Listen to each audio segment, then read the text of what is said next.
సమయాన్ని వచ్చాం. నీ వాక్యాన్ని ధ్యానిస్తుండగా నీ వాక్యాన్ని భద్రపరుచుకొని ఈ వాక్యం చేత మా యొక్క జీవితాలు కడుక్కొని మా యొక్క మార్గాలు సరి చేసుకొని నీవు సెలవిచ్చే మాటల ప్రకారం నడుస్తూ నువ్వు ఇచ్చే ఆశీర్వాదాలు మా జీవితంలో పొందుకుంటూ ముందుకు సాగడానికి ప్రతి ఒక్కరికి వాక్యాన్ని దయచేయమని నీ కనికరాన్ని చూపించమని యేసు నామమున ప్రార్థిస్తున్నాను తండ్రి, ఆమేన్. ప్రభువైన యేసుక్రీస్తు నామములో కూడి వచ్చిన అందరూ కూడా నా ప్రత్యేకమైన వందనాలు. ఓషియా గ్రంథం మనం చదువుకున్నాం. ఓషియా 5వ అధ్యాయం 10వ వచనం. మీ అందరికీ దొరికింది అనుకుంటున్నాను. దొరికిందా? రైట్. ఓషియా 5వ అధ్యాయం 10వ వచనంలో ఏమని రాయబడింది? యూదా వారి అధిపతులు సరిహద్దు రాళ్ళను తీసివేవారు వాళ్ళు ఉన్నారు. నీళ్లు ప్రవహించినట్లు నేను వారి మీద నా ఉగ్రతను కుమ్మరిస్తాను. ఇక్కడ ఏ సందర్భంలో ప్రభు మాట్లాడుతున్నాడు మనం జాగ్రత్తగా గమనిస్తే,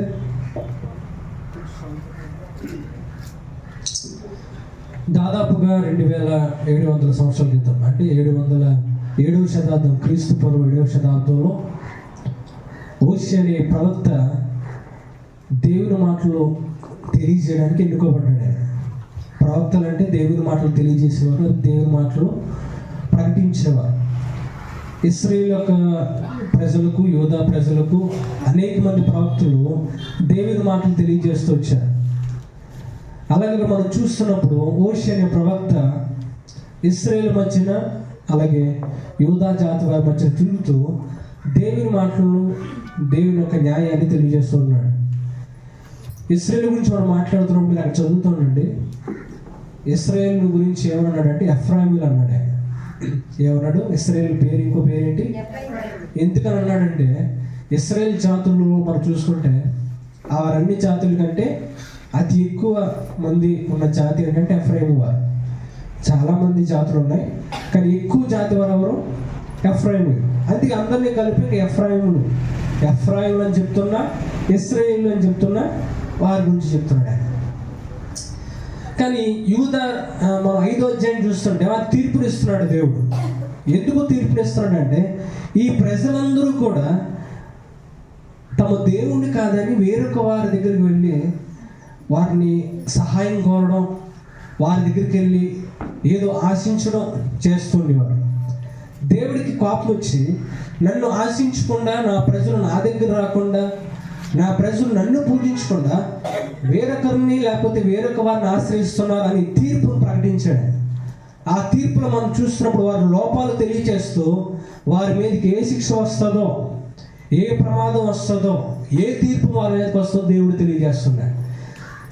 అలా మనం చూస్తున్నప్పుడు ఈ 5వ అధ్యాయం 10వ వచనంలో ఇక్కడ ఒక ప్రత్యేకమైన లేకపోతే ఒక పొరపాటు వారు చేసిన తప్పునని తెలియజేస్తూ, ఇదిగో మీరు ఎలా చేశారు కాబట్టి మీకు దేవుని యొక్క కోపం మీదకి వస్తుంది. వారు ఏం చేశారు తప్పు?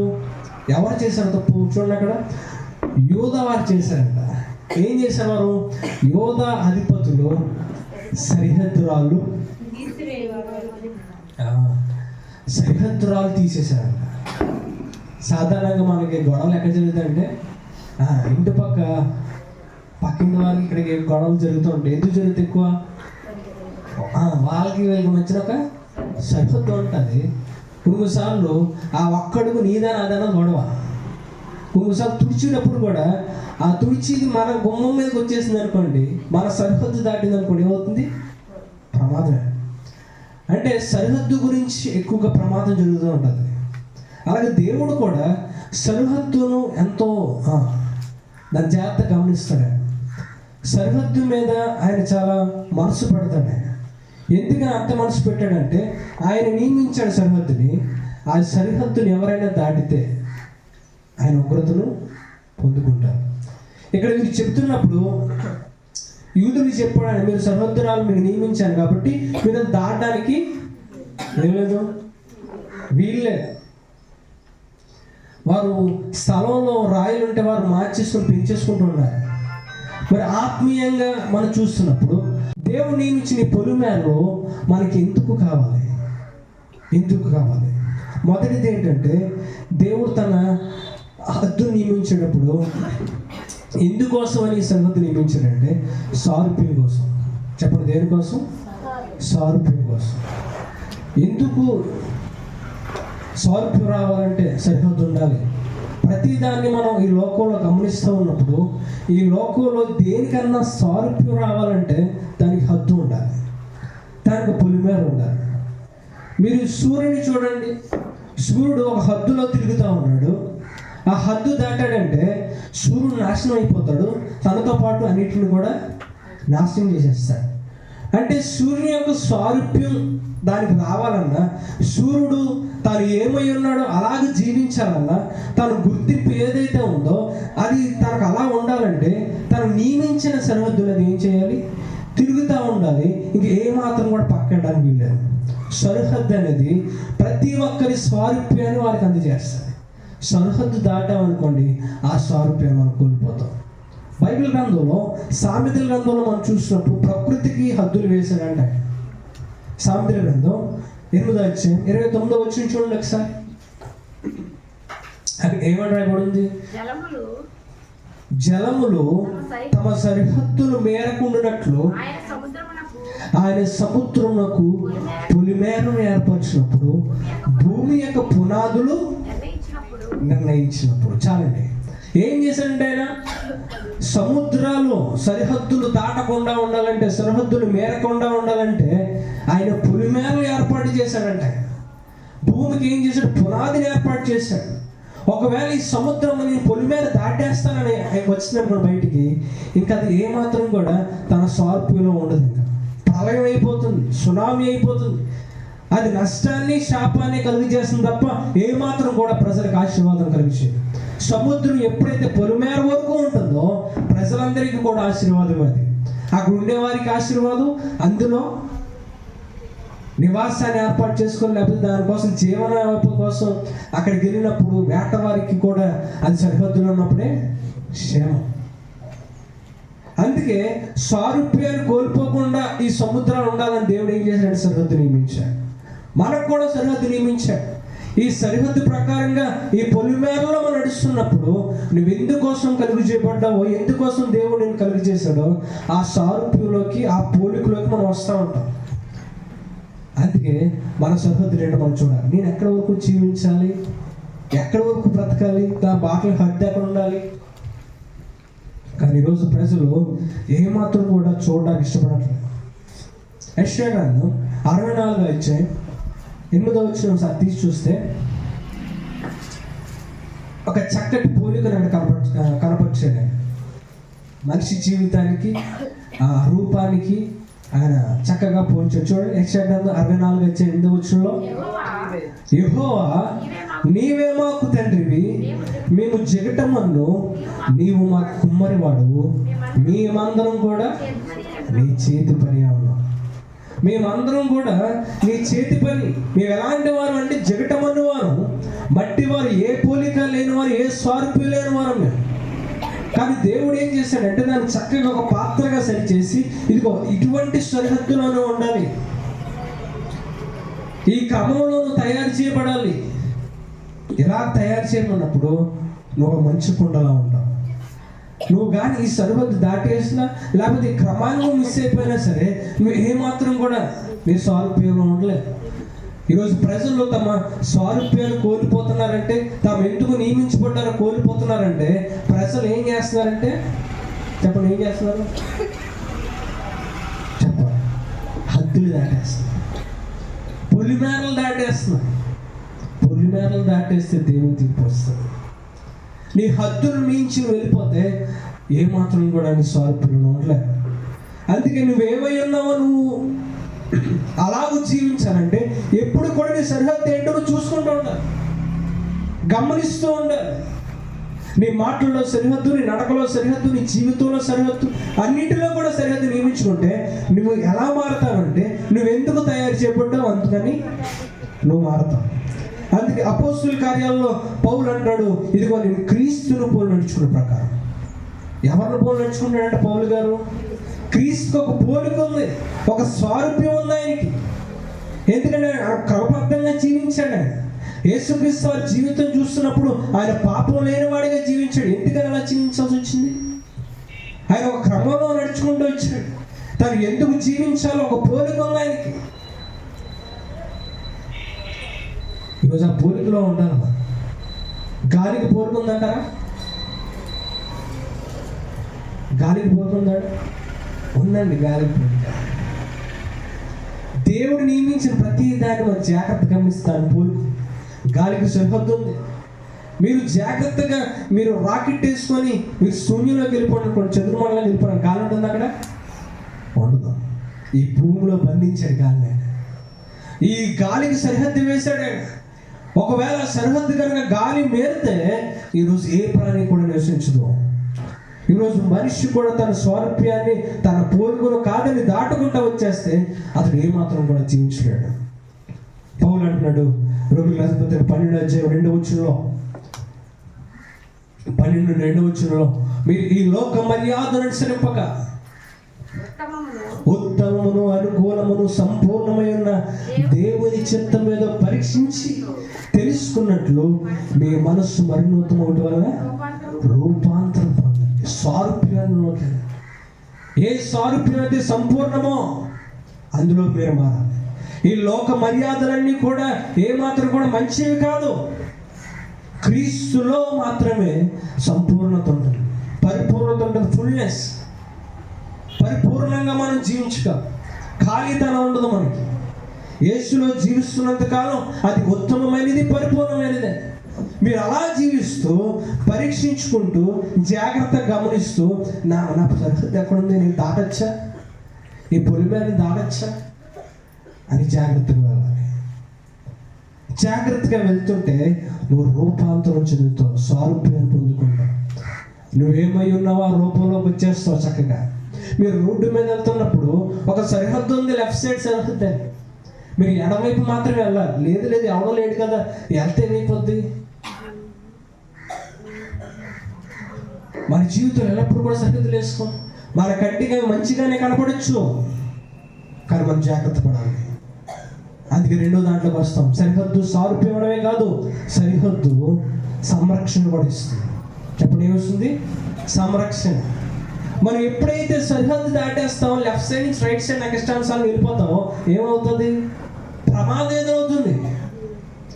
మన జీవితాల్లో కూడా మన సరిహద్దు ఏం చేస్తుందంటే మనం సంరక్షిస్తూ ఉంటుంది, మనం కాపాడుతూ ఉంటుంది. కానీ ప్రజలు ఆ సరిహద్దులు విడిచేసుకొని తమకు ఇష్టానుసారంగా జీవిస్తున్నారు. యెషయా గ్రంథంలో చెప్తున్నాడు ఆయన. యెషయా గ్రంథం 53:6 ఏమంటున్నాడు? చదువుతారు ఒకసారి. యెషయా గ్రంథం 53:6 మనమందరము గొర్రెల వలె త్రోవ తప్పిపోతుంది, మనలో ప్రతి వాడు తనకిష్టమైన త్రోవ తొలగాను, యెహోవా మన అందరి దోషములు అతని మీద మోపాడు. తమకిష్టమైన దారిలోకి వెళ్ళిపోయారు, తమ నచ్చిన మార్గంలోకి వెళ్ళిపోయారు, త్రోవ తప్పిపోయారు. గొర్రెలు సంరక్షణలో ఉండాలి, అది దాటి వెళ్తే ప్రమాదమే. నీ జీవితంలో నీ సరిహద్దులు నియమించుకొని నువ్వు జీవించలేకపోతే అది ప్రమాదానికి దారితీస్తుంది. ఈరోజు ఈ సరిహద్దు ఏంటి చూస్తున్నావా? పరీక్షించండి, గమనించండి. ఏంటి నీ మాటల్లో సరిహద్దు ఏంటి గమనించండి. అవి మనం మంచిగా అనిపిస్తాయి మనకి, అది దాటేస్తే ఏముంటుందని ప్రమాదం అనిపిస్తుంది. మీకు ఒక మంచి ఉదాహరణ చెప్తాను చూడండి. మనం పనికి వెళ్తున్నప్పుడు, లేకపోతే మీరు వ్యవసాయంలో పనికి వెళ్తూ ఉంటారు. మనం పనికి వెళ్తున్నప్పుడు అన్నప్పుడు నేను ఏదో వ్యవసాయానికి వెళ్తాను లేదే, మీరు ఎంతో ప్రయాసపడుతుంది. మన వ్యవసాయానికి వెళ్తాం, రావునే వెళ్తూ ఉంటాం. పొట్టి చీర కట్టుకుని వెళ్తారా? మంచి అందంగా ఉన్న పొట్టి చీర, మంచి హీల్స్ వేసుకొని, చెప్పులు ఎంత మంచి మెరుస్తున్నా చెప్పు వేసుకొని వెళ్తారు. ఎందుకంటే తప్పది, అది ఎవరు పొరపాట? మంచిగా వస్త్రాలు వేసుకొని పొరపాట? లేకపోతే మంచి సూట్ వేసుకొని మంచి బూట్లు వేసుకొని పొలంలోకి వెళ్తే పొరపాట? దాంట్లో తప్పేమైనా ఉందా? లేదు, పొరపాటు ఏమీ లేదు.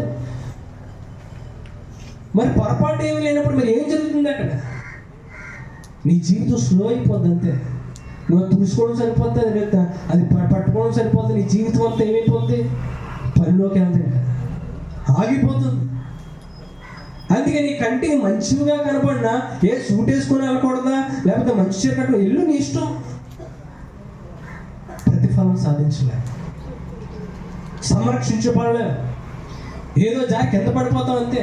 నువ్వు అలాగే వెళ్ళావంటే లేదు బండి మీద వెళ్ళిపోతాను, బండి మీద వెళ్తే తప్ప, పొలంలోకి బండి మీద వెళ్తాను, నేను ఎన్నో బండి మీద వెళ్తే అలాగే వెళ్తాను, మళ్ళీ బయటికి వెళ్ళదు బండి, నష్టమే. ఈరోజు చాలా మంది ప్రజలు కూడా ఇది చేస్తే పొరపాటు ఏంటి, ఇలా జీవిస్తే తప్పేంటి, ఇలా బ్రతికితే తప్పేంటి. నిజమే, మనిషి కంటికి అది తప్పని కనపడకపోవచ్చు, మనిషి హృదయానికి ఎలా చేస్తే అది పొరపాటని కనపడకపోవచ్చు, ఎవరు కూడా చెప్పలేరు దానికి సమాధానం. కానీ మెలకువగా ఉండి పాము వలె వివేచనతో ఉండి ఎక్కడ ఏ రీతిగా ఉండాలో పరీక్షించి తెలుసుకోవాలి. అది తప్పు కాకపోవచ్చు, అయినా సరే సరిహద్దు వేసి దూరం పెట్టాలి.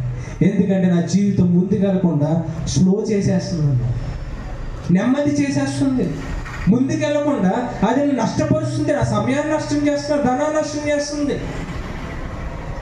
అందుకే మన జీవితంలో అది తప్ప పొరపాటు కాదు, యేసుక్రీస్తులో నా జీవితం ముందుకు సాగిపోవాలంటే నేను నెమ్మదిగా జాగ్రత్తగా వెళ్ళిపోవాలంటే. పరిగెత్తేటప్పుడు మీరు పరుగు పందాలు పరిగెత్తాడు ఎలా పరిగెడతారు, మీరు పోయినాడు ఎలా పరిగెడతారు వాళ్ళు చెప్తారు. వాళ్ళు చక్కగా ఒక షార్ట్ ప్యాంట్ వేసుకుంటారు, మంచి బనియన్ వేసుకుంటారు, పరిగెట్టడానికి సులువుగా ఉంటారు. సూట్ వేసుకొని అన్నీ వేసుకొని పరిగెడతారా? వాళ్ళ కోచ్ ఉంటారు, కోచ్ దగ్గరికి వెళ్ళి సార్ నేను సూట్ వేసుకొస్తాను సార్ పరిపందాలకి. అప్పుడు కోచ్ ఏమంటాడు, లాగబడాడు, ఎలా సూట్ ఏంటి, నువ్వు దేనికోసం వెళ్తున్నాను, పరిగి పందాల కోసం వెళ్తున్నావు. పరిగి పందాల్లో నువ్వు చక్కగా పరిగెట్టి మొదటి స్థానం సాధించాలంటే నువ్వు వేసుకోవాల్సిన బట్టలే వేసుకోవాలి, అప్పుడే నువ్వు పరిగెడతావు. ఈరోజు క్రైస్తవులైన మనం కూడా జీవిత పయనంలో పరిగెడుతున్నప్పుడు యేసుని పోలు నడుచుకుంటూ వెళ్ళిపోవాలి, పౌలుని పోలి నడుచుకుంటూ వెళ్ళాలి. ఏమాత్రం కూడా మార్చుకోవడానికి వీల్లేదు. ప్రజలు మార్చేసుకుంటున్నారంట. కీర్తన గ్రంథంలో మనం జాగ్రత్తగా గమనిస్తే దేవుడు అంటున్నాడు, మీకు సంరక్షణ దయచేస్తాను నా దగ్గర ఉంటే అంటున్నాడు. దేవుని దగ్గరికి వస్తే మనకు సంరక్షణ కలిగి చేస్తాడండి. 147వ అధ్యాయం కీర్తన 13-14 చదువు చూడండి ఒకసారి. కీర్తన 147:13-14.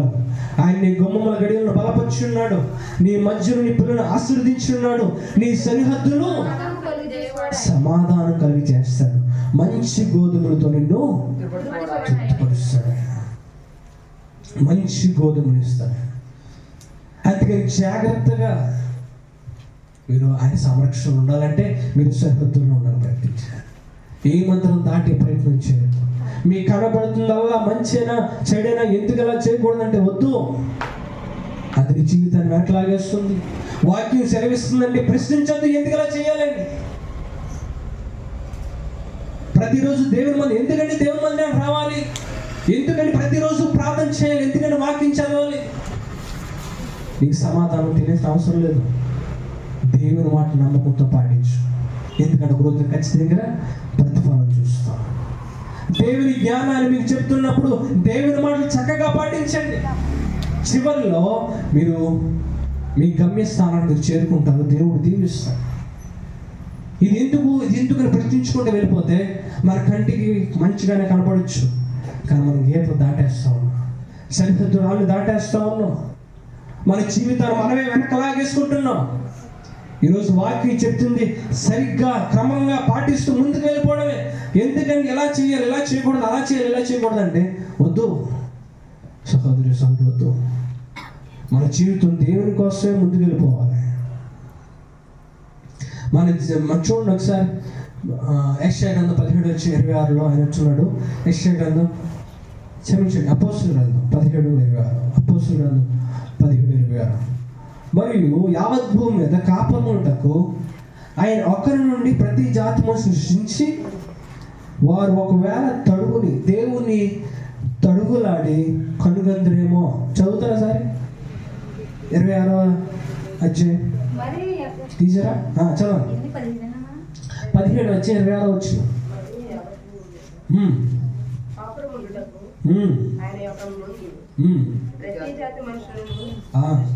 సృష్టించి వారు ఒకవేళ దేవుణ్ణి తరుగులాడి కనుగొదురేమో అని ఏం చేశాడంటే తన వెతుకు నిమిత్తం తను వెతకాలని నిర్ణయ కాలమున నివాస స్థలం యొక్క పొలిమేరలను ఏం చేశాడంట? ఏర్పాటు చేశాడంట. ఆయన చూశాడంట మంచి దేవుడు. ఆయన ప్రతి ఒక్కరికి కూడా పొలిమేర నియమించాడు. ఎందుకు నియమించాడు? పొలిమేరలో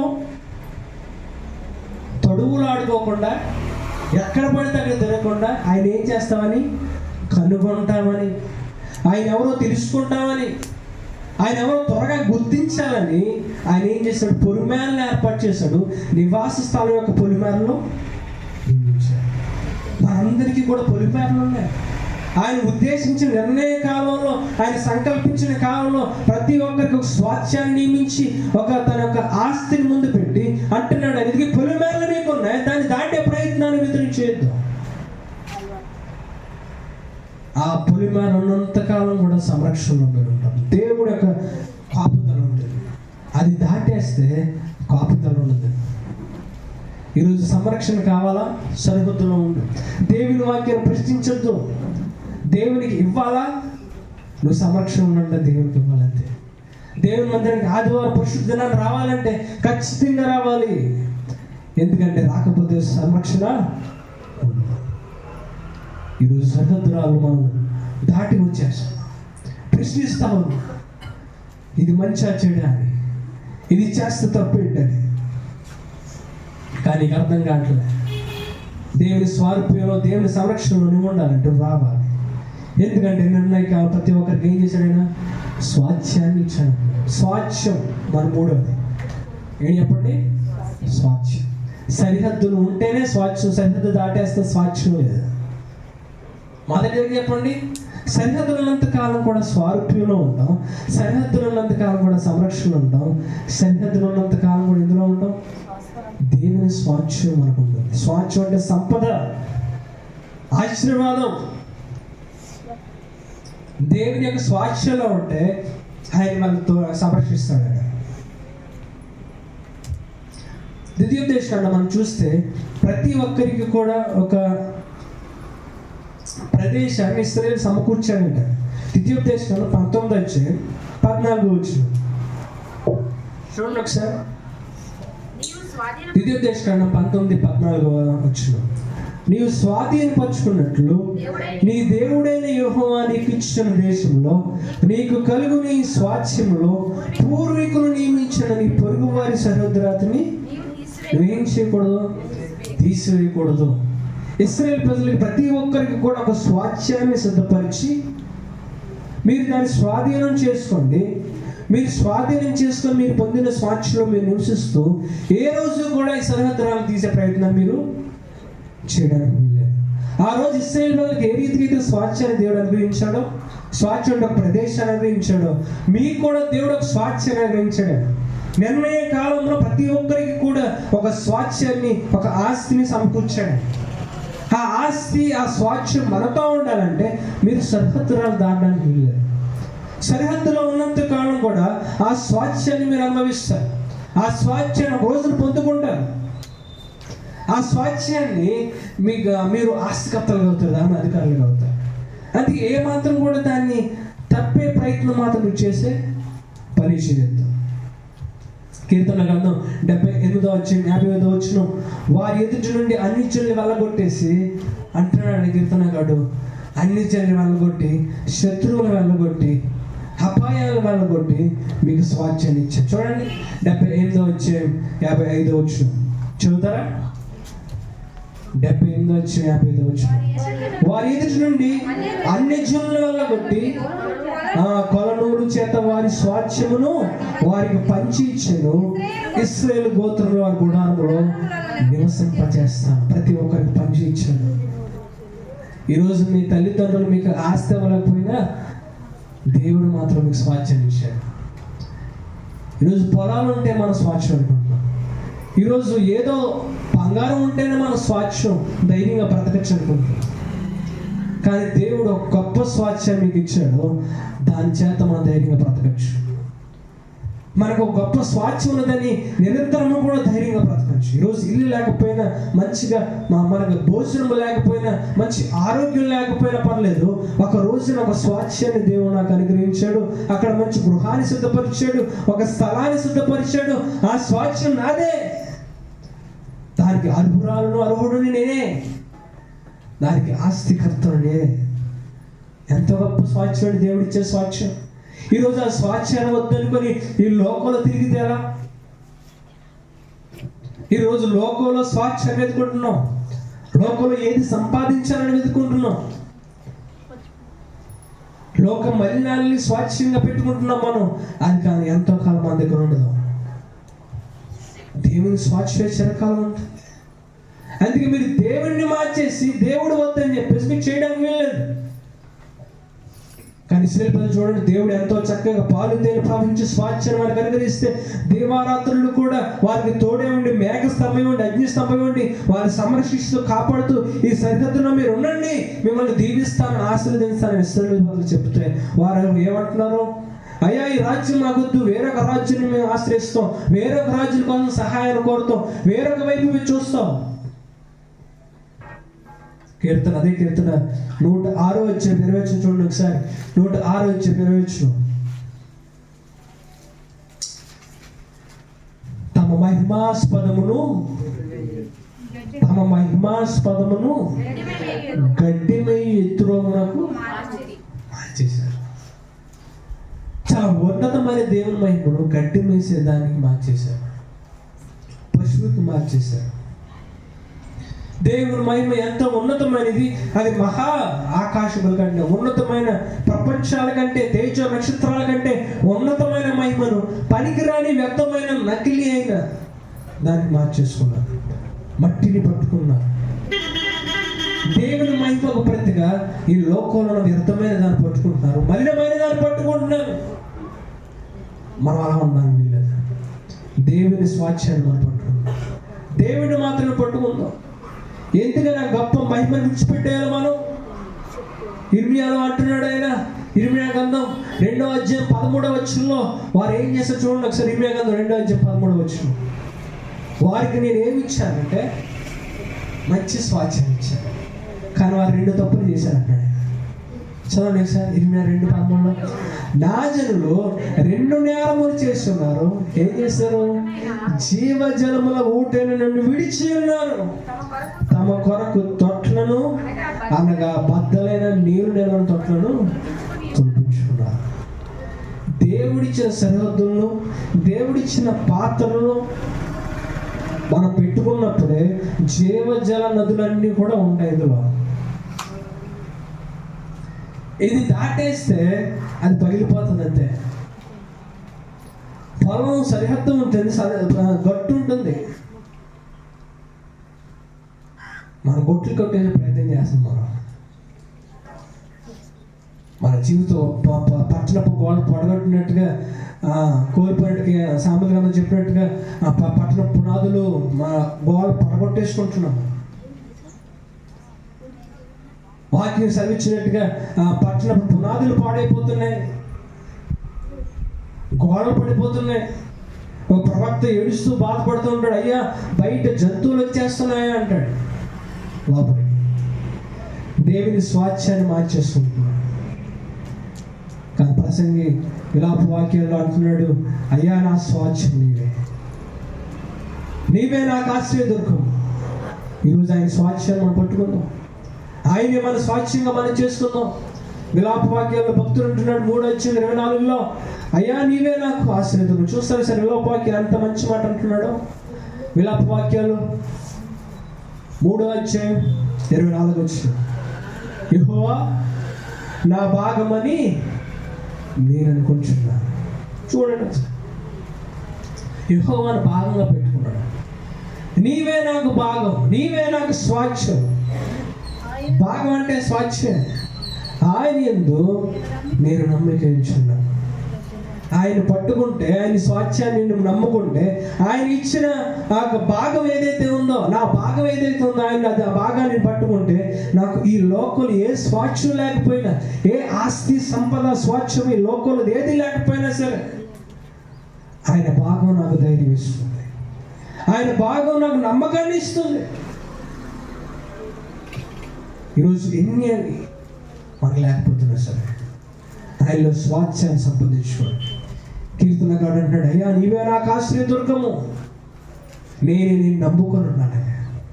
142 చూడండి ఒకసారి. కీర్తనగాడు అంటాడు 142 యెహోవా నీకే నేను మొరపెట్టుచున్నాను, నా ఆశ్రయదుర్గము నీవే, సజీవులున్న భూమి మీద నా స్వాస్థ్యము నీవే అని నేను అనుకున్నాను. ఏ దేశం అంటే అది? సజీవులున్న దేశం అంట. చెప్పండి, ఏ దేశం? సజీవులున్న దేశాన్ని నేను స్వాస్థ్యంగా పెట్టుకున్నాను. మీరు ఏ దేశాన్ని పెట్టుకుంటున్నారా? సజీవులుండే దేశమేనా మీది? అయితే మృతమైపోతున్న కొన్ని రోజుల్లో లయమైపోతున్న దేశమేనా మీ స్వాస్థ్యం? ఎందుకని ప్రతిసారి కూడా ఈ లోకంలో ఏం చేద్దామనే ప్రయత్నాలు తప్ప ఆ లోకంలో సజీవులుండే దేశంలో నాకు స్వాస్థ్యం ఉందా? ఆ సజీవులుండే దేశంలో నేను అడుగు పెడుతున్నప్పుడు ఇన్ని 60 సంవత్సరాలు 50 సంవత్సరాలు అప్పటి వరకు కూడా అవసరం లేదు. ఈ పావని శక్తి అంతా ఒక 40 సంవత్సరాల వరకే.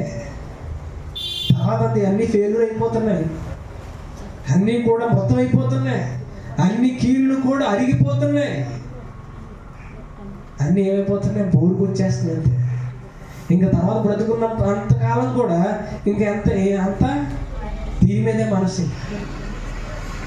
ఏదో నొప్పి ఏదో బాధ. అప్పుడు అన్నాడు, అది ఏమన్నాడైనా, మనిషి ఆయుస్సు ఎన్ని సంవత్సరాలు చెప్పండి? 70 సంవత్సరాలు. ఆ పక్కన ఏమో రాశాడు ఆయన, ఒకవేళ 80 సంవత్సరాలు బతికినా బ్రతికంతా కూడా ఆయాసం. పర్వాలేదు. ఇప్పుడు మనిషి ఆయుస్సు 40 సంవత్సరాలే, మన బ్రతికినంత కాలం కూడా ఆయాసం అన్నట్టు. 40 సంవత్సరాలు 30 సంవత్సరాలకి ఆయాసాలు వచ్చేస్తాయి, చిన్నప్పటి నుంచి ఆయాసాలు వచ్చేస్తాయి. మీరు సజీవులు ఉన్న దేశంలో స్వాస్థ్యం ఎన్నుకోవాలి. సజీవం గల దేశంలో మీ స్వాస్థ్యం చూస్తూ ముందు సాగుతున్నాడు. నాకేది లేకపోయినా ఆ రోజు పరలోక గమని దగ్గర నిలబడినప్పుడు ఆ దేవదూత అక్కడ నిలబడి, మీరు ఎవరు అంటే, ఇదిగో నా స్వాస్థ్యం ఉంది లోపల, పరలోక రాజ్యంలో నా స్వాస్థ్యం ఉంది, ఇది పేరు చూడు, నా స్థలం ఉంది అక్కడ, ఇది చూడు. బయట ఈ లోకంలో ఎవరిని లెక్క చేయకపోయినా పరలోక గమనంలో దేవదూత నేను గుర్తుపడుతుంది, వెళ్ళి లోపలికి అని పంపిస్తుంది. ఎవరు చెప్పారంటే, ఒకవేళ మీరు అనుకోండి అయితే దేవదూతకి వెళ్తే, గమని దగ్గర దేవదూత గారు నాకు మంచి ప్రదేశంలో నా దేవుడు నాకు ఆశించే లోపల వెళ్ళిపోతారు. మీరు ఎవరు నాకు సరిగ్గా తెలియట్లేదండి, నేను ఎవరు యేసుక్రీస్తు వారు తెలిసి వెళ్ళాడు. మీరు దేవుడు అన్నాడు, మీకు నా కుమారుడు వచ్చాడు, లోపలికి పంపించాడు. ఒకవేళ నీ స్వాస్థ్యం ఈ లోకం వరకు అయితే, ఇదిగో ఈ లోకం వరకే నీ బ్రతుకు జీవితం అయితే, నువ్వు అక్కడికి వెళ్ళి నిలబడిన తర్వాత నువ్వు దేవదూత గారు వచ్చి నువ్వు ఎవరు అడిగినప్పుడు వెళ్ళి దేవుడిని అడిగా నాకు తెలుసు అని అన్నా అనుకోండి, అక్కడికి వెళ్ళిన తర్వాత దేవుడు అంటాడు, వాళ్ళు ఎవరు నాకు తెలీదు, వారిని ఎరుగను. ఆ మాటకు అర్థం ఏంటంటే, వారు నా పిల్లలు కాదని అర్థం. ఆయన ఎవరో తెలుసు, ఆయన అంగీకరించిన ప్రజలను తెలుసు. ఆయన నేను ఎరుగని అంటున్నాడంటే, వారు నా పిల్లలు కాదు, వారికి స్వాస్థ్యం లేదు, నా ఆస్తిని వారికి ఇవ్వను, నా మహిమలో వారికి స్వాస్థ్యాన్ని ఇవ్వను, ఎందుకంటే వారు వ్యర్థమైన దాన్ని వెతుకుంటూ జీవించాను ఈ లోకంలో. అలాంటి వారికి నా స్వాస్థ్యాన్ని అలాగిస్తాను. నా జీవ జల ఊటలను వారు మార్చేసుకున్నారు, వారు నా మహిమను గడ్డిపై ఎత్తుకు మార్చేసుకున్నారు. మీరు సరిహద్దులో ఉంటేనే మీకు స్వాస్థ్యం, హద్దు దాటితే స్వాస్థ్యం. అలాగే మీరు సరిహద్దులో ఉంటేనే మీకు ఆశీర్వాదము, సంపద, సమృద్ధి. ఆదికాండంలో మనం చూస్తున్నప్పుడు ఏదోను తోటను దేవుడు నియమించాడు. ఏదోను తోట ఎక్కడుందంటే, ఏదోను తోట భూమి మీదే ఉంది, కానీ ఏదోను తోటలో సమస్తమైన వృక్షాలు ఉన్నాయి, సమస్తమైన జీవనదులు ప్రవహిస్తున్నాయండి. అందులో ఎక్కడి నుంచి మొదలైన అంటాడంటే, మీరు జాగ్రత్త గమనిస్తే ఏదోను తోట నుంచి 3 నదులు బయలుదేరినాయి అంట. ఆ నదుల గురించి మనం ఆలోచిస్తే ఎంత చక్కగా ఉన్నాయో. ఆ నదిలో బంగారం దొరుకుతుందంట, ఆ బంగారం మంచి మేలుమైన సంపద దొరుకుతుందంట. ఈరోజు దేవుడిచ్చిన స్వాచ్ఛలో నువ్వు ఉన్నంతకాలం కూడా ఆశీర్వాదం బయలుదేరుతుంది, సంపద బయలుదేరుతుంది, సమృద్ధి బయలుదేరుతుంది. అదే 4వది. మన జీవితంలో సమృద్ధిని మనం ఎల్లప్పుడూ పొందుకోవాలంటే ఆ జీవజలదులు ఎల్లప్పుడూ కూడా మనం హెచ్చించబడుతూ, దీవించబడుతూ, ఆరోగ్యంలోనూ, సంతోషంలోనూ, ఆనందంలోనూ మనం ముందుకు సాగిపోవాలంటే నిజమైన ప్రేమ, నిజమైన కనికరం, నిజమైన సంతోషం, సమాధానం మన జీవితంలో ఉన్నది. ఆ జీవజలదుల దగ్గర మనం నాటబడాలి. అందుకే కీర్తనకారులు అంటాడు, ఇదిగో దీవారాత్రులు నేను ఏం చేస్తాను, వాక్యాన్ని ధ్యానిస్తాను. ఎందుకో తెలుసా? ఆ వాక్యమే జీవనది, ఆ వాక్యమే సమృద్ధైన జీవనది. ఆ మాటలే నా జీవితానికి బలం. ఈ దేవుని వాక్యమే నన్ను నియమించి కట్టడ నియమించి నన్ను నియమించేది, స్థిరపరిచేది. ఈ వాక్యాన్ని నేను జపదాడితే అంతా కూడా ఎండిపోయిన జీవితమే. అందుకే ఏదోని తోట నుంచి ఆదాము అవ్వను బయటికి గెంటిన వెంటనే అక్కడ ఉన్న ప్రదేశాన్ని జాగ్రత్త గమనించండి. అక్కడ అంతా ఎడారి అరణ్యమేనంట, మంచి ఫలం లేదంట. ఆదాముతో దేవుడు అన్నాడు, ఇదిగో నువ్వు జీవితంతో ఏదైనా ప్రయాసపడి కష్టపడాలి, ఏదైనా సంపాదించుకోవాలని కష్టపడాలి, ప్రయాసపడాలి, చెమట వచ్చి భూమిని నువ్వు సేద్యం చేసుకోవాలి. ఎందుకంటే నువ్వు హద్దు మీరిపోయావు కాబట్టి ఏదో తోటలో తోసేసాడు.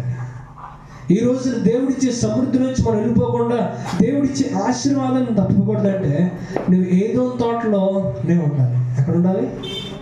ఏదో తోటలో ఉండాలంటే ఎక్కడ ఉండాలి? నీ సరిహద్దులోనే ఉండాలి.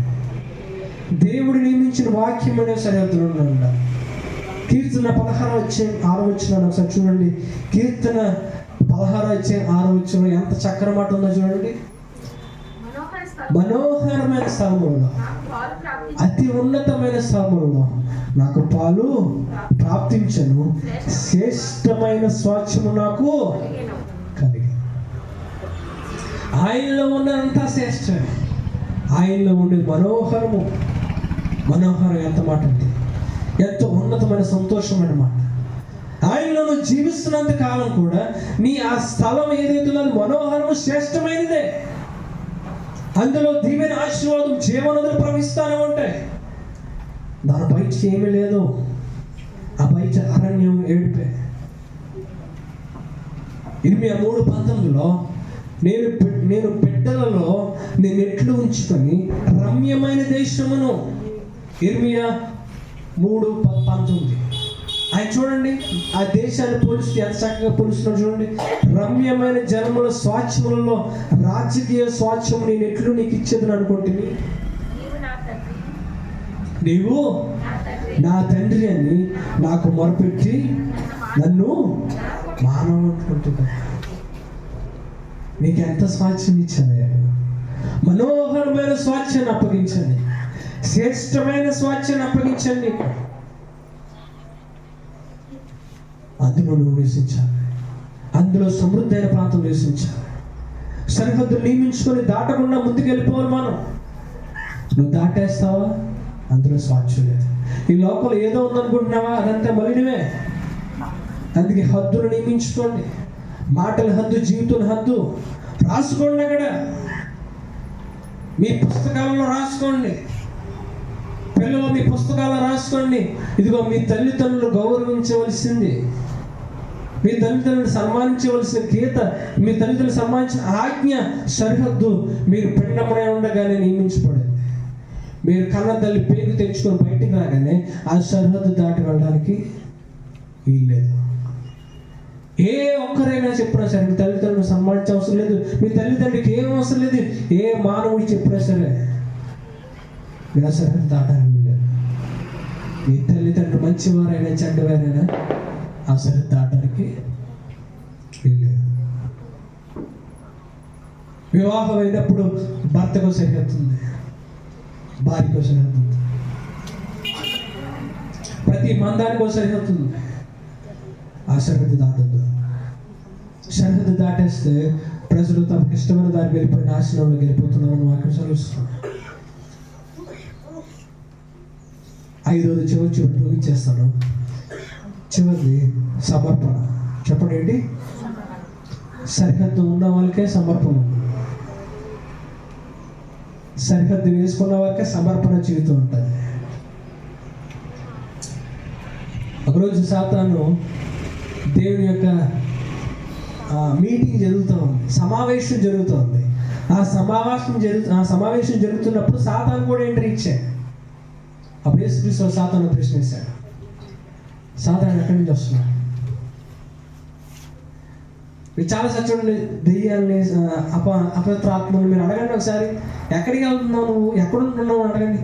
ఏమంటే నేను భూమి మీద అటు ఇటు తిరుగుతా వస్తున్నా. ఈ దెయ్యాలకి భూతాలకి ఏమి లేవు, హద్దులు లేవండి.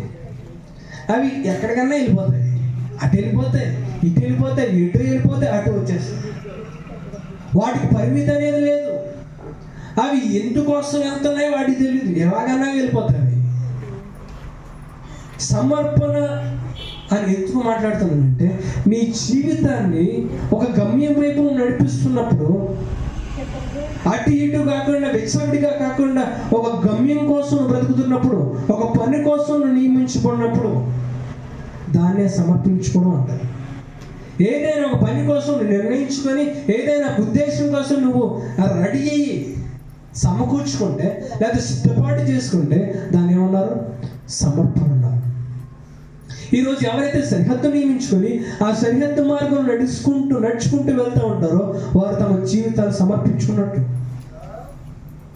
అపవిత్రాత్మలు, దెయ్యాలు, ఇవన్నీ దేవుని నమ్మని వారికి ఈ సరిహద్దులు లేవు. అందుకే వారు తమ ఇష్టానుసారంగా జీవిస్తున్నారు.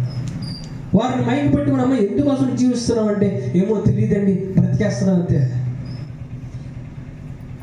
అందరూ బ్రతికేస్తున్నాను, నేను కూడా బ్రతికేస్తున్నాను.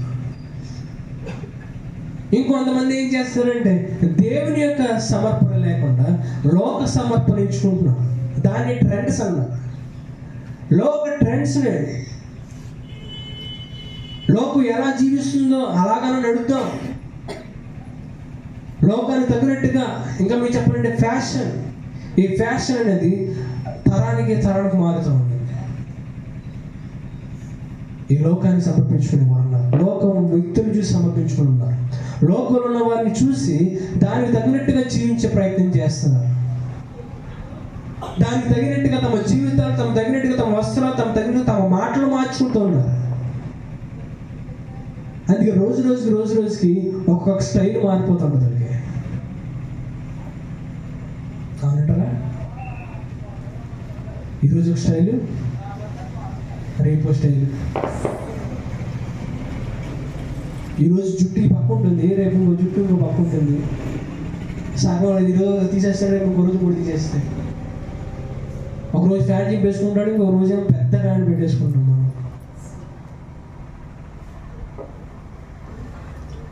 మనోడు షర్ట్ వేసుకొని వస్తున్నాడు, షర్ట్ బట్టలు లేవు, ఎదుర్కొన్నాయి బట్టలు. ఏమంటున్నాడు? ఫ్యాషన్ అంట. చాలాసార్లు చెప్పాను, ఏం చెప్పాను గుర్తుందా మీకు? అలాగే వాడు వెనకాల బట్టలు వేసి పెట్టుకొని ముందు షర్ట్ ఉందంట. అది వాడు బండి మీద వెళ్తూ పడిపోయాడంట. పడిపోయినప్పుడు ఎవడో వచ్చి చూశాడు, వాడిని పడిపోయినట్టే చూసాడు. వాడు కంగారు అయిపోయాడు.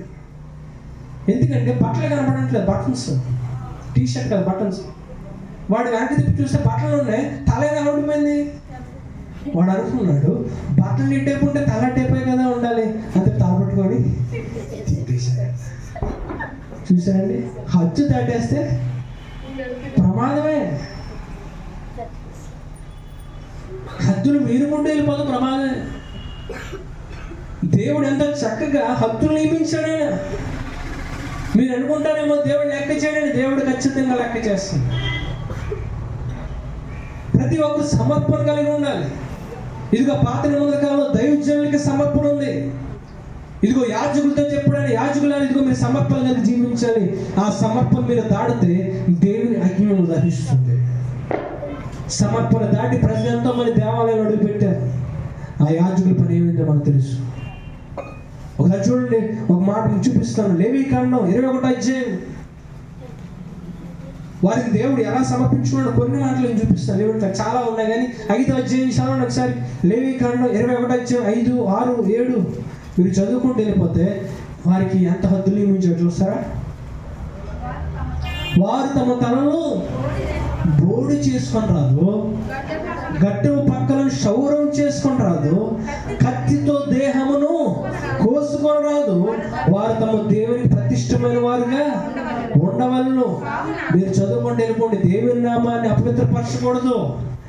ఏలనగా తమ దేవునికి ఆహారమును హోమద్రవ్యాలు అర్పించేవారు. చదవండి 7వ వచనం చూడండి. జార స్త్రీనే గాని భ్రష్టురాలనే గాని పెళ్లి చేసుకోనకూడదు. పెనిమిటి వినడాన్ని స్త్రీని పెళ్లి చేసుకోనకూడదు. యాజకుడు, ఇవన్నీ యాజకుడు దేవుడు పెట్టింది. ఆయన జుట్టు లెక్క చేస్తారండి, యాజకుడు జుట్టు లెక్క చేశాడండి.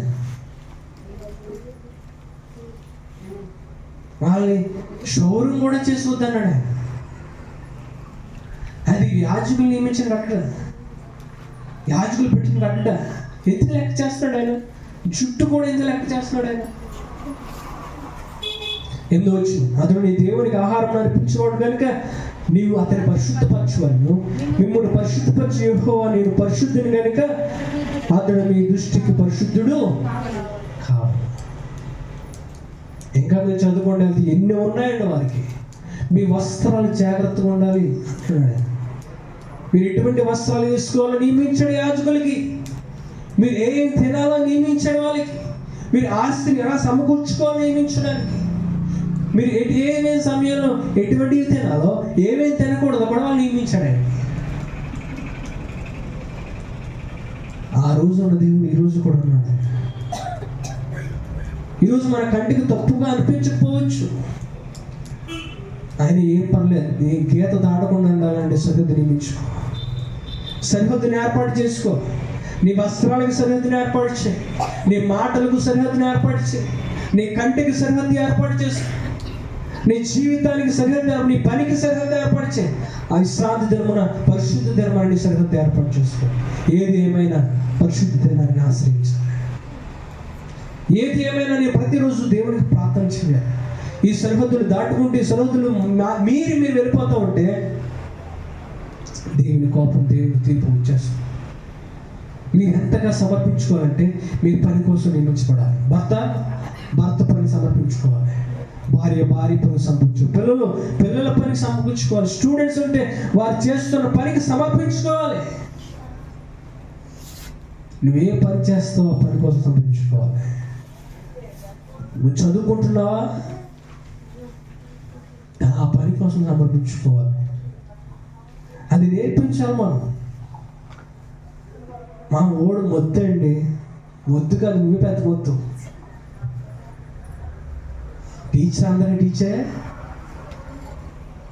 జ్ఞానం లేకపోతే దేవుని అడగని అన్నాడు ఆయన సామెతల గ్రంథం. పైన మీకు జ్ఞానం ఇస్తే, ఎవరికైనా జ్ఞానం తక్కువ ఉందా, తెలివి తక్కువగా ఉందా, మీరు ప్రభువుని అడిగిన ప్రభు ఇస్తాడు. ప్రార్థన చేసిన ఉందా? లేదు. జ్ఞానాన్ని ఇచ్చేస్తున్నా? లేదు. ప్రయాసపడి చదువుతున్నావా? లేదు. ప్రభు దగ్గర ప్రార్థన అయ్యా నాకు జ్ఞానం సరిపోవట్లేదయ్యా, జ్ఞానం దయచేయండి. మనం చెయ్యం. నువ్వు ఒకవేళ నీ జీవితంలో నువ్వు చదువుకునే రీతిగా నువ్వు చదువుకోకుండా నువ్వు వెళ్ళిపోతున్నావు, వెనక్కి వెళ్ళిపోతున్నావు అంటే నువ్వు జీవితాన్ని నీ చదువుకు సమర్పించుకోలేదు. నువ్వు అంతే సమర్పించుకోలేదంటే నువ్వు సరిహద్దు దాటేసావు. నీ జీవితాన్ని ఏ సమయంలో ఏ రీతిగా బ్రతకాలో దానికోసం నువ్వు సమర్పించుకోకపోతే నువ్వు ఏ రోజు సరిహద్దు దాటేసావు. ఎవరైనా సరే, ఎవరైనా వారు చేస్తున్న పనుల్లో వారు సరిహద్దు నియమించుకొని యజమానుడు చెప్పిన రీతిగా క్రమంగా పనిచేస్తున్నావా, లేకపోతే యజమానుడు ఉంటేనే పని చేస్తున్నావా, లేకపోతే వెళ్ళిపోగానే ఎందుకు నేను చూడట్లేదు కదా అని వెళ్ళిపోతున్నావా? నువ్వే పని చేసి సమర్పించుకో. ఏ పని చేసే దానికోసం సమర్పించు. అప్పుడే దేవుని దగ్గర నమ్మకంగా జీవిస్తాం. ఈరోజు మన బ్రతికంతా కూడా దేవుని ఎలా సమర్పణ కలిగిన జీవితమే జీవించాలి. ఎవరు చూసినా చూడకపోయినా దేవుని కోసం బ్రతకాలి. మన పూర్తి జీవితాన్ని త్యాగం చేసుకోవాలి. వచ్చిన చదివిని ముగించేస్తాను.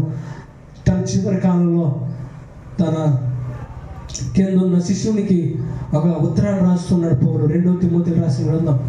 తిమోతి అనే యవ్వన దైవజనుడికి, తన దగ్గర బాగా ఎదిగిన దైవజనుడు పౌలు గారు తన చివరి జీవిత కాలంలో ఉత్తరం రాస్తూ చెప్తున్నాడు. 2వ తిమోతికి రాసిన గ్రంథం 4:6 అతను చెప్తున్న మాటలు చూస్తారా? నేను ఇప్పుడే పానార్పణముగా పోయపడుచున్నాను. నేను వెడల్పు కాలము సమీపమే అన్నది. ఈ పౌలు తన జీవితాన్ని పోలుస్తూ ఏమన్నాడు తెలుసా? నేను పానార్పణముగా పోయబడ్డాను. సరిహద్దు ఉన్నప్పుడు, నీ జీవితానికి సరిహద్దు ఏర్పాటు చేసుకున్నప్పుడు, ఆ పాత్రలో నీళ్లు ఉండాలంటే, ఆ నీళ్లు బయటకు వెళ్ళకుండా ఉండాలంటే ఆ చుట్టూ ఉన్న పాత్ర ఆ నీళ్లు వెళ్ళకుండా ఆపుతుంది. ఈ సరిహద్దు నీళ్లు బయటికి పోకుండా ఆపుతుంది. అలా సరిహద్దు నియమించుకున్న నీవు, ప్రతి దాంట్లో క్రమాన్ని నియమించుకున్న నీవు, పరిమితి నియమించుకున్న నీవు, దేవుని దగ్గర నీ జీవితాన్ని అంతా పానార్పణముగా పోసేయాలి. అందుకోసమే నీ జీవితాన్ని ఎందుకని ఇంతలా సంరక్షించుకోవాలంటే, ఈ జీవితాన్ని చివరి వరకు తీసుకొచ్చి ప్రభువు దగ్గర పోయడానికే. నీ బ్రతుకు, నీ చదువు, నీ యొక్క మాటలు, నీ పని అంతా కూడా, సమస్తం కూడా చివరికి ఎందుకోసము? నీ జీవిత గమ్యం ఏంటంటే, నీ జీవిత పాత్ర తీసుకొచ్చి ప్రభు దగ్గర పోయడానికి. నీ పాత్ర నువ్వు పెట్టుకునే సరిహద్దు అది చివరికి దేవుని దగ్గర ఉపయోగపడకపోతే, ఎక్కడో నేల పాలు చేసేసుకుంటే, ఎక్కడో నీ జీవితానికి వ్యర్థమైన దాని మీద బూడిదలో పన్నీరులా పోసేసుకుంటే, అదే మాత్రం కూడా మంచిది కాదు, శాపమే. ఈరోజు చాలా మంది సమయం ఉంటే చేస్తానంటారు. నీకు సమయం ఉన్నది దేవుని కోసం, సమయం ఉంటే చేయడం ఏంటి? సమయం ఇచ్చిందే దేవుని కోసం పానార్పణగా పోయబడ్డానికి. సమయం ఉంటే కాదు, సమయం ఉంటే వేరే పని చేసుకో. సమయం లేకపోతే దేవుని దగ్గర ఉండాలి. ఎందుకంటే నీ జీవితం ఉన్న ప్రతి క్షణం కూడా దేవుని కోసం సమర్పించాలి. అందుకని చేస్తున్న ప్రతి అన్నింటిలో కూడా, నేను చదివే చదువు దేవుని కోసమే, నేను చదివేది, నేను తల్లిదండ్రులని గౌరవించేది దేవుని కోసమే, నా భర్తను భార్యను ప్రేమించేది దేవుని కోసమే అని జీవిస్తే, సరిహద్దులు నియమించుకుని క్రమం చెప్పుని జీవిస్తే, దేవుడు మనోహరమైన స్థలంలో మీకు స్వాచ్ఛించి నిలబెడతాడు. పౌలు అంటున్నాడు, పానార్పణంగా దేవుని దగ్గర పోస్తున్నాడు. ఈరోజు మనం పెట్టుకుందామా హద్దులు? నియమించుకుందామా హద్దులు? నాకు నచ్చకపోయినా ఈ క్రమం చెప్పినా నేను జీవిస్తాను అంతే. నాకు కోపం వచ్చినా కోపం రాసుకోండి ఇష్టం. ఏది ఏమైనా సరే, నా కుటుంబంలో మీరు ప్రేమిస్తాను, గౌరవిస్తాను, ఏదేమైనా సరే పేరు రాసుకోండి. మీకు అన్నీ ఉన్నాడు, రాసుకోండి పేరు. నా అన్నయ్య నేను గౌరవిస్తున్నాను, తోడబుట్టిన వారు, నా చెల్లి ఉందా, అక్క ఉందా, రాసుకోండి. అక్కడ నా మనసు ఎలా ఉన్నా సరే, ఏదేమైనా సరే ఒక లిస్ట్ రాసుకుని వారిని గౌరవించాలి, వారిని సంరక్షించాలి, ప్రేమించాలి. నా తల్లిదండ్రుల తర్వాత నా తల్లిదండ్రులు చూసుకోవాల్సిన బాధ్యత నాదే. అది నేను పెట్టుకున్నాను అనుకుంటా హద్దు. ఒకరోజు మీ ఇద్దరికి గొడవైనా నువ్వు ఇంటికి వచ్చినప్పుడు హద్దు కనబడుతుంది. అక్కడ ఏమేమి కనబడుతుంది తెలుసా? ఏ సమయంలో అయినా నీ తోడబుట్టుకోవాలని ప్రేమించాలి. ఆ హద్దు తీసి నువ్వు తిరిగి బయలుదేరుతావు. ఈ పొలిమేరని దాటడానికి వీల్లేదు. ఈ సరిహద్దు దాటితే ప్రమాదం. ఈ సరిహద్దు దాటినంటే దేవుని కోపం, దేవుని ఉగ్రత వేచి చూస్తుంది. అందుకని తిరిగి వెళ్ళిపోవాలి. ఎందుకంటే నేను బ్రతికేది నా అన్నదమ్ముల కోసం కాదు, నా దేవుని కోసం బతుకుతున్నాను. నా దేవుని కోసం బతికితే నా తోడబుట్టుకోవాలని ప్రేమిస్తాను. అందుకే నువ్వు డైరెక్ట్ నీ అన్నదమ్ములుగా ప్రేమించాను. నువ్వు దేవుడినే ప్రేమిస్తావు. దేవుడిని విడిచిపెట్టేస్తే నువ్వు ఎవరితో సమాధానం లేదు. తల్లిదండ్రులకి రాసుకో, నా తల్లిదండ్రులని సన్మానించాలని నేను సరిహద్దు దేవుడు నియమించాడు. ఏది ఏమైనా సరే దాటకూడదు. అది రాసుకున్నప్పుడు నీ తల్లిదండ్రులు నీకు ఆస్తి వెళ్ళకపోయినా, నీ తల్లిదండ్రులు ఒకరికి ఎక్కువ ఇచ్చినా ఒకరు తక్కువ ఇచ్చినా, ఏదేమైనా సరే మళ్ళీ తిరిగి నువ్వు ఇంటికి వెళ్ళి ఆయన కనబడుతూ ఉండవు సరిహద్దు. నీకు నా తల్లిదండ్రులు సన్మానించాలి. అప్పుడు తిరిగి నువ్వు కోపంతో వచ్చి, నువ్వు గొడవ పెట్టుకుని వచ్చి, నువ్వు తిరిగి నీ తల్లిదండ్రుల దగ్గరికి వెళ్ళి ఏమవుతుంది తెలుసా? నా దేవుడు మిమ్మల్ని సన్మానించుకున్నాడు, నా దేవుడు మిమ్మల్ని ప్రేమించుకున్నాడు, అందుకోసం వచ్చాను. నువ్వేదో మంచివాడమని రాలేదు, ఏదో గొప్పవాడమని రాలేదు, ఏదో బాగా చూసావనో ఏదో చేసావనో అందుకోసం రాలే. నా దేవుడు ప్రేమించుకున్నాడు కదా, ప్రేమించుకున్నాడు. నీకు నచ్చిన మనసు లేకపోయినా ప్రేమించు. ఎలా వస్తుందండి ద్వేషంలో? ఎలా మనసు ఎలా వస్తుంది? నన్ను స్వార్థంగా చూసిన వారి మనసు ఎలా వస్తుంది? రాకపోయినా పర్వాలేదు, నువ్వు మొదటడుగు ఏదో ఒక రోజున మనసు ఇస్తానే, నీ మనసు మార్చేస్తానే. బైబిల్లో మీరు ఒక రోజున దేవుళ్ళలోకి వచ్చిన తర్వాత మీరు లోకంలో దేనైతే ప్రేమించారో మీ హృదయాన్ని నూతనంగా మారుస్తారు. ఈరోజు ఆ పాపాన్ని మీరు ద్వేషిస్తారు. కోపం ఉంటే మీకు నచ్చదు. తర్వాత ఈరోజు మీరు కోపపడితే మీకు బాగానే ఉంటుంది, కానీ దేవుళ్ళలోకి వచ్చిన తర్వాత హృదయం మారిన తర్వాత మీకు కోపం వచ్చింది అనుకోండి, ప్రభువుని తప్పు చేసేస్తున్నాను, క్షమించింది, నా కోపం నన్ను ఈడ్చుకుపోతుంది, నన్ను క్షమించింది, మనసు మారుతుంది. అది మనసు మారడం అంటే. మనసు మారడం అంటే కోపం అయిపోవడం కాదు. మనసు మారడం అంటే ఇన్నాళ్ళు కూడా కోపం ఉన్నా సరే నువ్వు క్షమాపణ కోరలే, ఇన్నాళ్ళు కూడా ఏదో ద్వేషం ఉన్నా స్వార్థం ఉన్నా కూడా నువ్వు క్షమాపణ కోరలే. కానీ యేసుక్రీస్తులోకి వచ్చిన తర్వాత ఏది ఏమైనా సరే నీకు పశ్చాత్తాపం కలుగుతుంది, నీకు మనసు మారిపోతుంది.